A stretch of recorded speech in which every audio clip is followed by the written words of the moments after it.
É verdade que o Antigo Testamento é um empréstimo de várias tradições e culturas extras-bíblicas, que realmente o povo de Israel fora influenciado por outras religiões, livros sagrados, para construir o Antigo Testamento? Certamente é uma pergunta um tanto desconfortável, principalmente quando você adota uma metodologia de investigação do Antigo Testamento de forma mais científica e até mesmo, vamos dizer, crítica. É evidente que existem várias correntes de investigação ou de métodos aplicados ao estudo da Bíblia e que alguns acabam até certo ponto ao extremo de um ceticismo ou até a desonestidade para compreender realmente que nós estamos falando de um povo que está ali situado ao Próximo Oriente, ao Crescente Fértil, envolvido com diversas culturas, línguas, dentro de um berço semântico muito claro e de diversidade religiosa muito grande. Temos que levar em consideração que realmente este povo não tinha a visão de mundo que nós temos hoje. Apesar de explorarem suas técnicas, a arte de contemplar o mundo à sua volta, que é o seu mundo e não o universo tal como nós concebemos, num sentido até global, mas de alguma forma assim, havia ali muitas religiões que já procuravam a contemplatividade do mundo num sentido do seu lugar.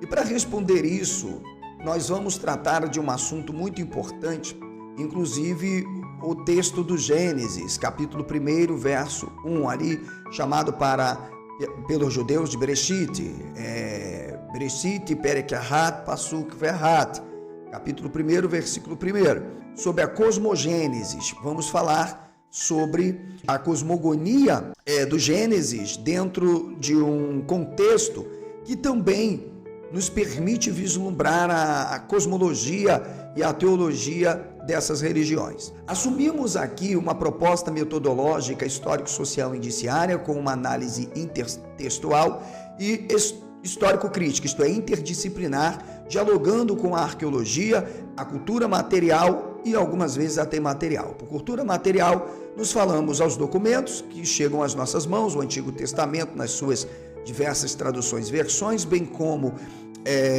alguns achados arqueológicos que nos são oferecidos para analisarmos sobre esses assuntos, a epigrafia, que são as produções textuais também produzidas extras bíblicas, além de uma rica bibliografia que nós assumimos aqui para entender de todos os lados este assunto. A questão é, o que significa mitologia do nosso ponto de vista? Para alguns, a mitologia trata simplesmente de invenção, de mentira, algo realmente inacreditável, vamos dizer assim. Mas, do ponto de vista de quem faz mitografia, mitologia, historiografia, arqueologia, é sabido que mitologia nada mais é do que o conto, uma maneira de narrar o mundo através do uso da linguagem simbólica. Significa dizer, pode ser revestida de toda uma mitização, de toda uma teologia, tá? De toda uma alegorização, de uma lenda, é algo fantástico, mas não significa que a coisa tenha ocorrido desta forma. Ela tem por objetivo retratar o pano de fundo histórico real vivido por esta sociedade. Portanto, nós entendemos por mitologia uma narrativa não só fantástica, mas uma narrativa real, natural, revestida de toda uma ação simbólica que transsignifica a realidade. Ou seja, o objetivo da mitologia é descrever as histórias vividas por estas sociedades. Por quê? Porque elas enfrentam seus dilemas, existem inquietações, existem questões que estão ali muito latentes e que determinadas classes, agora controlando o próprio contexto, o cenário em que estão, acabam por determinar o modo de vida. o modo de viver daquelas pessoas. Então, o que significa para nós, do pano de fundo mítico, já que falamos de narrativa mítico-literária? Para nós, o mítico tem por objetivo uma forma de linguagem que as histórias vão sendo expostas pelas religiões através de expressões que vão sendo revestidas de vários simbolismos, de certa grandeza, né, de certas intervenções sobrenaturais. Significa, a gente vê o mítico como algo que está vestindo toda a narrativa para trazer lembranças de situações reais que o povo está vivendo ou reconstruir tais memórias, forças sociais que estão latentes envolvendo esta comunidade, questões políticas, culturais. Então, o mítico, ele está dentro de um jogo muito complexo que leva aquela liderança, aquela elite dominante, de fato, a ter que, de alguma forma,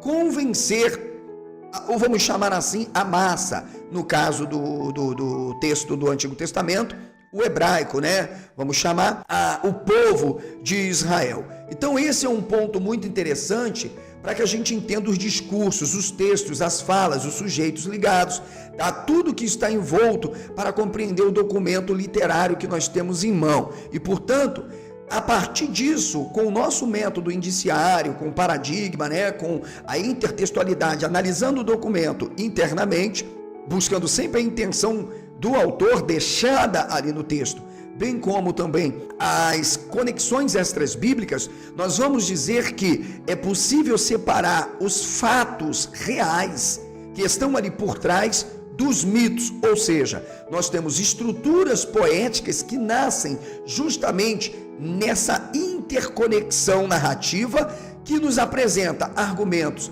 históricos, teológicos, místicos, míticos e, evidentemente, políticos. Não significa que, por exemplo, um herói com uma espada flamejante de fogo existiu, ou que um homem tocou numa rocha e ela saiu água, ou que ele tocou num mar e o mar se abriu, ou que ele simplesmente começou a assoviar e os animaizinhos começaram a aparecerem e entrarem numa arca, inclusive um dinossauro vegano. Não. Também não vamos dizer que os milagres, virtudes que são operados por essas personagens também aconteceram.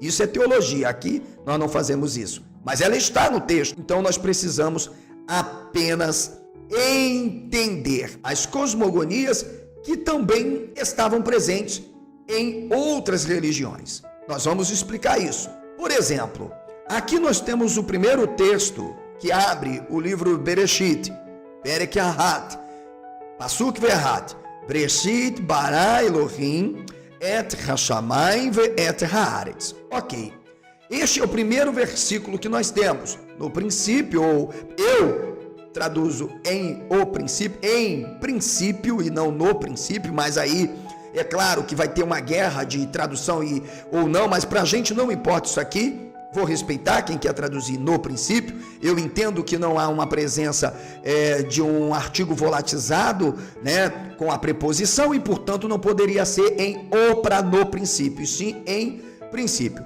Mesmo que historicamente se tente atribuir que no caso seja no princípio, pelo fato de termos internamente alguns textos que não trazem a própria construção do artigo definido, mas evidentemente que se as tradições foram preservando esta ideia, então em alguns lugares que aparecem Bereshit não deveria ser traduzido o princípio. Tudo bem? Mas isso não nos importa, a gente vai apenas caminhar e entender melhor. Vejam só. A ideia das águas como fonte primordial da vida é uma ideia comum a diversas tradições do mundo antigo. Então o professor não está dizendo que o povo de Israel, os hebreus no decorrer da sua jornada, tá? E até mesmo de relações com outros povos, direto ou indiretamente, eles não tenham tido acessibilidade, não tenham ouvido pelo menos essas histórias ou essas lendas, até porque afirmar isso, evidentemente, é uma desonestidade. Este texto ele está presente claramente também no Gênesis. Como você logar no portal do aluno? Para você que é membro do canal exclusivo ou prêmio, que escolheu o seu curso ou comprou o seu curso independente da sua assinatura de membro, logar, tá? Você precisa logar, ó, login. Aí aqui vai aparecer sua senha, o seu número, pronto, logou. Vai abrir o teu portal do aluno. O portal do aluno vai ter todos os seus benefícios de membro. Ou, se você comprou o curso, você vem clicar cursos, vai escolher o curso que você comprou ou que você escolheu como membro, ok? Aqui estão todos os nossos vídeos, tá? Do curso de hebraico, você também possa ser que seja o de grego, você vai clicar.